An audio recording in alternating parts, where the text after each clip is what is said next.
નમસ્કાર, આપ જોઈ રહ્યા છો સ્પાર્ક ટુડેનું. સુરતમાં શેરબજારમાં 10% નફાની લાલચ આપી ₹42.48 લાખની ઠગાઈ કરવાના કેસનો સાયબર સેલે ભેદ ઉકેલ્યો છે. સિટી લાઇટ વિસ્તારમાં રહેતા નિવૃત્ત કર્મચારી સાથે આ છેતરપિંડી કરવામાં આવી હતી. સુરત શહેર સાયબર સેલે મોટી કાર્યવાહી કરી ઓનલાઈન ચીટિંગમાં પ્રથમ વખત બેંક મેનેજરની ધરપકડ કરી છે. આ કેસમાં બંધન બેંકના સેલ્સ મેનેજર અને ઇન્ડસઇન્ડ બેંકના મેનેજર સહિત કુલ 3 આરોપીઓ ઝડપાયા છે. ટોળકીએ એજન્ટો મારફતે 50થી વધુ કરંટ ખાતાઓ ખોલાવ્યા હોવાની આશંકા છે, જેમાં સાયબર ફ્રોડની કરોડોની રકમ આવી હોવાનું સામે આવ્યું છે. ચીટિંગમાં એક બેંક મેનેજરે 60,000ની રકમ મળ્યાનો પણ ખુલાસો થયો છે.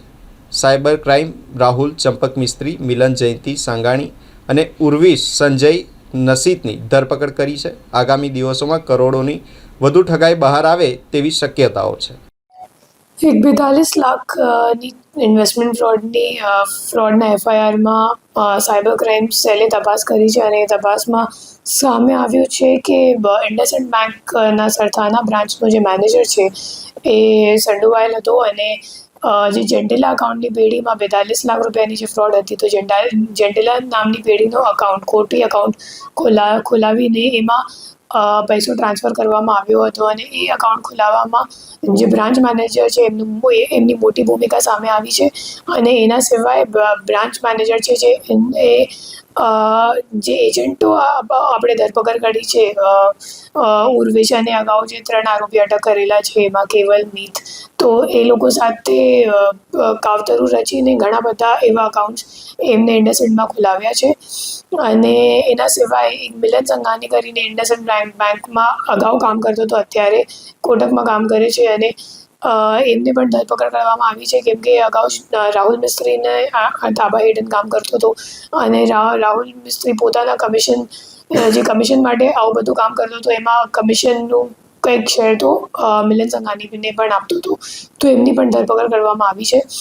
અને જે જેન્ટેલા અકાઉન્ટની આપણે વાત કરી રહ્યા છીએ એમાંથી જે કેશ વિડ્રોવલ થયું હતું તો એકચ્યુઅલી ગેરકાયદેસર હતું, જે બેંકની રૂલ્સ અને નિયમ છે એમને વિરુદ્ધ હતું. તો એમાં 17 લાખ રૂપિયાનું એમને કેશ વિડ્રોવલ કરાવીને એમાંથી 17,000 રૂપિયાની એમને કમિશન મેળવી છે. અને આવું બધું ઘણું કામ કરતો હતો, ખોટા અકાઉન્ટ ખોલાવવાનું કામ, કેશ વિડ્રોવલ કરાવવાનું કામ, અને જે અકાઉન્ટ ફ્રીઝ થઈ જાય સાયબર ફ્રોડના ગુનામાં તો એવા અકાઉન્ટને અનફ્રીઝ કરાવીને જે આરોપીઓ છે એમની મદદગારીમાં એમના વિડ્રોવલ થઈ જાય એ મુજબ એમની સગવડતા આપતો હતો અને પછી ફરીથી એમને ફ્રીઝ કરાવતો હતો. તો એ રીતે એમને જે પોતાનો જે હોદ્દો છે એમનો દુરુપયોગ કર્યો છે.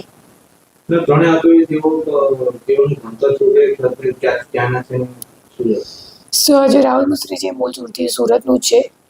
મિલન સંઘાણી પણ સુરતનું છે. અગાઉ કેલકટામાં બિઝનેસનું કામ કરતો હતો, પછી પણ છેલ્લા 6 વર્ષથી બેન્કિંગ સેક્ટરમાં જોડાયેલ છે. અને જે ત્રીજો છે એક ઉર્વિશ કરીને છે, પ્રાઇવેટ એજન્ટ તરીકે કામ કરતો હતો અને રેફરન્સ આપવાનું કામ કરતો હતો રાહુલ મિસ્ત્રીને કે આ અકાઉન્ટ ખોલાવવાનું છે, આમાંથી કેશ વિડ્રો કરવાનું છે. અને આ ગુનામાં અગાઉ જે 3 આરોપીઓ અટક અમે લોકોએ કર્યું છે એમાં મીત, દીપક અને કેવલ એ ત્રણે પ્રાઇવેટ માણસો છે. અને એ લોકોનું કામ પણ એવું જ છે કે કમિશન ઉપર કોઈના પાસેથી બેંક અકાઉન્ટ ખોલાવવાનું અથવા તો એમનો બેંક અકાઉન્ટ કમિશન ઉપર લઈ લેવાનું અને પછી ફ્રોડનો પૈસા જ્યારે આવે તો એમાં કેશ વિડ્રોવલ કરાવવાનું. આ દિશામાં હાલ તપાસ ચાલુ છે. ચોક્કસ જ્યારે અમે લોકોને આંકડો મળી જશે તો ત્યારે અપડેટ કરવામાં આવશે.